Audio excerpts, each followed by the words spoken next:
Railway स्टेशनों की समय सारिणी में कहीं नहीं होती वे नामजद। प्लेटफॉर्म पर लगे स्पीकरों को उनकी सूचना देना कतई पसंद नहीं।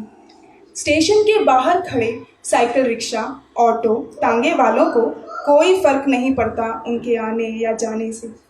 चाय नमकीन की पहिएदार गुमटियाँ कहीं कोने में उदास बैठी रह जाती हैं। वज़न बताने की मशीनों के लट्टू भी क्या उन्हें देख धड़का करते हैं। आधी नींद और आधे उपन्यास में डूबा बुक स्टॉल वाला अचानक चौंक नहीं पड़ता किताबों पर जमी धूल हटाने के लिए।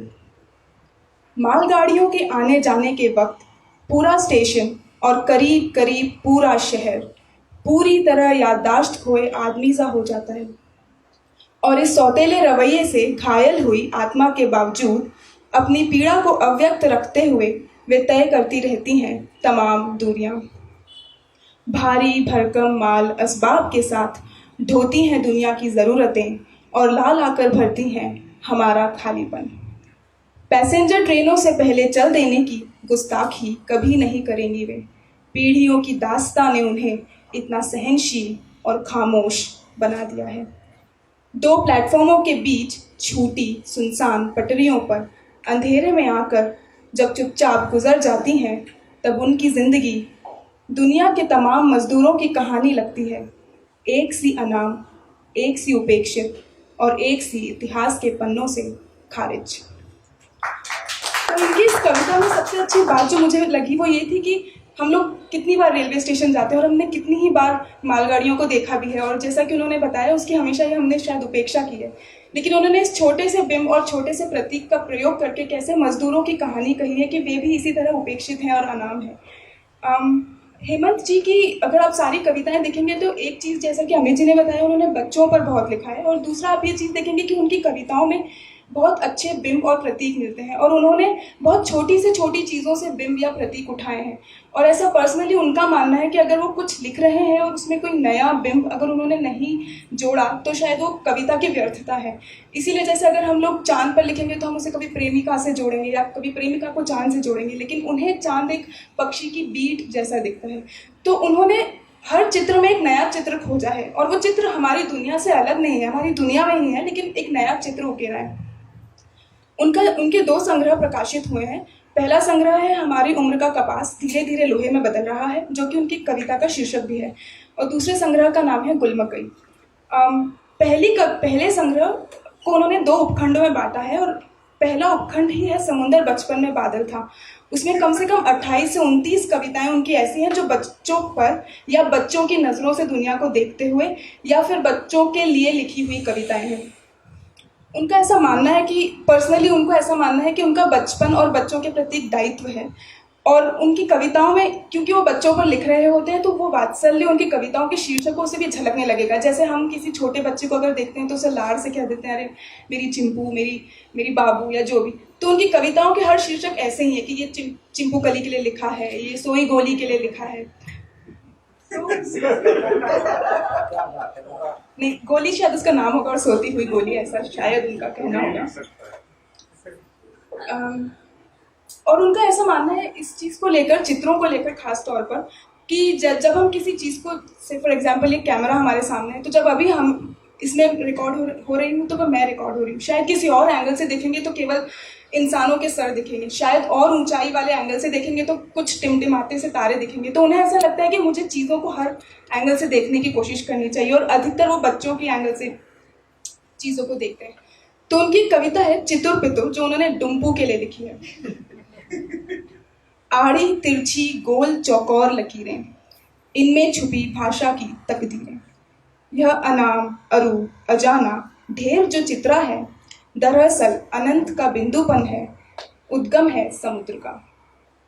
इन्हीं में से अंकुरित होंगे अक्षर, इन्हीं में से उभरेंगे अंक चिन्ह, इन्हीं से वाक्यों के मोहल्ले में रहने वाले किताब शहर के नागरिक अक्षरों। आओ देखो तुम सब बचपन में ऐसे ही थे, अनाम, अरूप, अजाने, सिर्फ गोल गोल, आड़ी तिरछी, उल्टी सीधी लकीरें।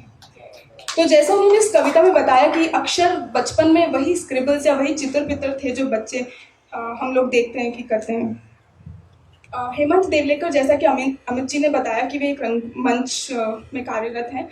वो विहान ड्रामा वर्क्स नाम का एक छोटा सा समूह है, थिएटर का समूह भोपाल में। वहाँ पे वो अभिनय भी करते हैं, वे इसमें संगीत निर्देशन भी देते हैं, और उन्होंने बहुत सारे नाटक भी लिखे हैं, बच्चों पर भी लिखे हैं। बहुत सारे नाटकों का जो किसी और भाषा में रहे, उनके नाट्य रूपांतरण भी किए हैं।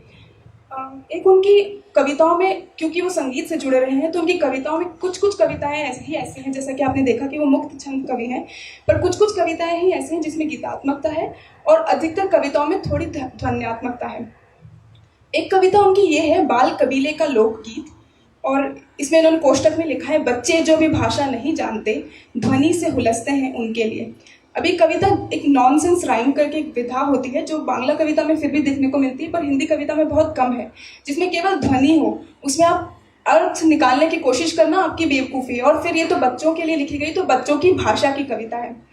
उम्मीद करती हूँ मैं इसकी ध्वनि के साथ कुछ मतलब जस्टिस कर पाऊंगी। तो बाल कबीले का लोकगीत।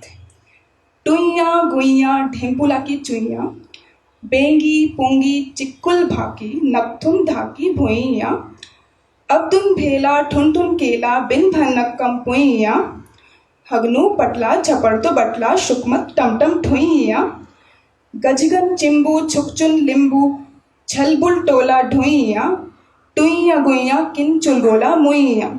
ये कविता एनसीईआरटी ने क्लास 1 और 2 के लिए चुनी है, और जब चंपक में या जो नया ज्ञानोदय की कबाल विशेषांक था, उसमें ही कविता इनकी 2006 के करीब कभी छपी थी। एक और कविता जो उन्होंने कल्पना, जो बच्चों की कल्पना है उस पर लिखी है। इसका शीर्षक है कल्पना। उसने कागज पर एक चौकुट्टा सा गोला बनाया और मन में कहा चिड़िया। फिर उसने उस गोले में कहीं एक बिंदी मांड दी और मन में कहा आसमान। सच, चिड़िया की आंखों में आसमान बिंदु भर ही तो होगा।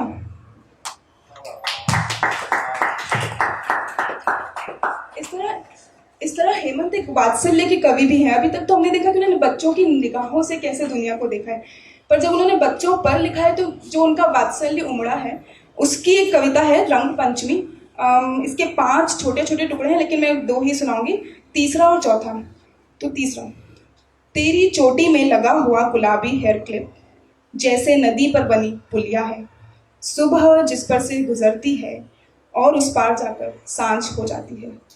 तेरी पाजेब जैसे दूर दूर तक फैला हुआ समुंदर का गोल किनारा है। तेरे कूदते फांदते पैर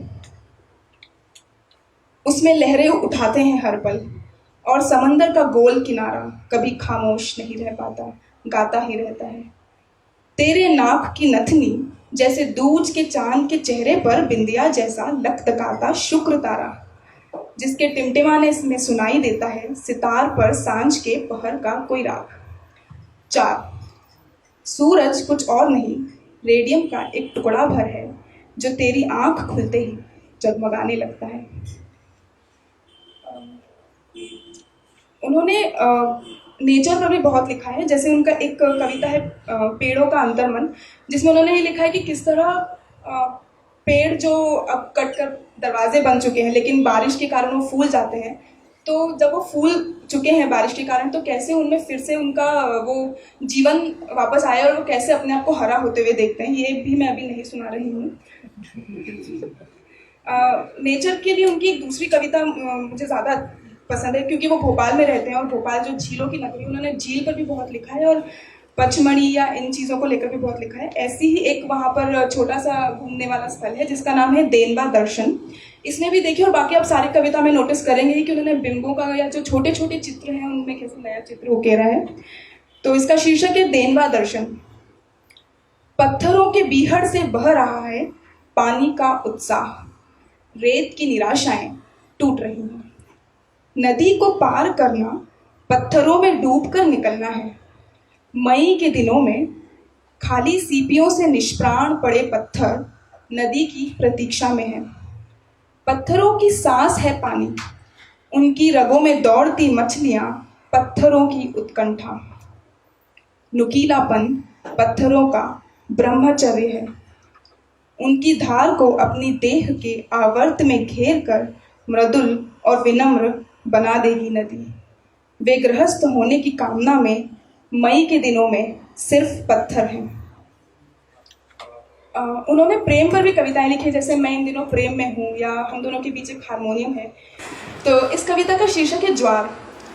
मैं एक समुद्र हूँ, तुम मेरा चंद्रमा, तुम्हारा मिलना पूर्णिमा की उत्तेजना भरी रात्रि। मेरा दिल इतना बड़ा हो गया है कि पूरे शरीर में फैल गया है, नाखूनों तक से धड़ धड़ की आवाज़ें आती हैं। कभी यह अनुभव नहीं था कि मन में भी रक्त आंधियों की तरह बहता होगा। कानों का लाल होना समुद्र की सबसे ऊंची लहर है। मैं एक समुद्र हूँ, तुम मेरा चंद्रमा। और उन्होंने जैसे हम कहते हैं कि कविता होती है कि जो गागर में सागर भर दे, तो ऐसे उन्होंने कुछ एक एक लाइन की छोटी छोटी कविताएं लिखी जिन्हें वे एकांगी कहते हैं। तो उनमें से मैं एक दो पढ़ देती हूँ। एक है ज़मीनें काली कर देने से छायाएं नहीं बनती, या एक ये दूसरी है बादल की छाँव सूरज का लगाया अल्प विराम है। हेमंत जी को पर्सनली ऐसा लगता है कि उन्होंने राजनीति पर कम लिखा है, और ऐसा इसलिए भी है क्योंकि वो वात्सल्य के कवि ज़्यादा हैं। वो तू मैं या वैसा उनकी सोच में आता नहीं है। और वो जब भी लिखते भी हैं अगर कुछ ऐसा जिसमें उन्हें लगे कि हम कुछ सीख दे सकते हैं, तो वो भी कुछ छोटी छोटी चीज़ों से उतर कर आता है। तो वो एक साहचर्य के कवि हैं। और उनकी एक कविता है जो इस साहचर्य पर उनकी बहुत सारी कविताएं, लेकिन ये वाली मेरी सबसे ज़्यादा प्रिय है। एक घर में होते हैं कई घर। और ये बहुत छोटे से इंसिडेंट को लेकर लिखी, आप सुनिएगा। सर्दी की रातों में जूता, निर्जन में कोई डाक बंगला है।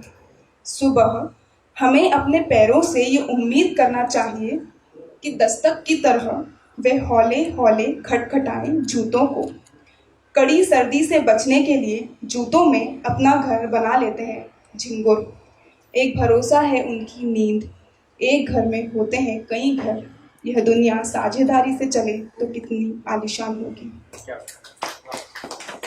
एक आखिरी कविता जो उन्होंने जो मैंने कहा कि अगर उन्होंने कभी सोचा भी है कि क्या चल रहा है हमारे आसपास या जो भी, उस पर भी जब भी उन्होंने लिखा है तो ऐसा लिखा है कि मैं कहाँ हूँ, मैं कितना गलत हूँ अगर गलत हो रहा है तो ऐसी एक कविता है पहल। मैं जब आरोप लगाता हूँ यह समय भयानक है, तो भूल जाता हूँ कि उसी समय में धड़कता एक क्षण मैं भी हूँ। इस तरह सारे आरोप शुरू मुझसे होते हैं। मैं लगाता हूँ जब यह आरोप कि चरित्र लोगों के हो गए पतनशील, तो यह भूल जाता हूँ उन्हीं लोगों में शामिल हूँ मैं भी। इस तरह सारे संदेह शुरू मुझसे होते हैं। मैं बाजार को कोसते हुए जब लिखता हूँ कविताओं में आक्रोश, तो यह भूल जाता हूँ इतनी कुव्वत नहीं कि नकार सकूं चमकीले प्रलोभन। इस तरह सारे झूठ शुरू मुझसे होते हैं।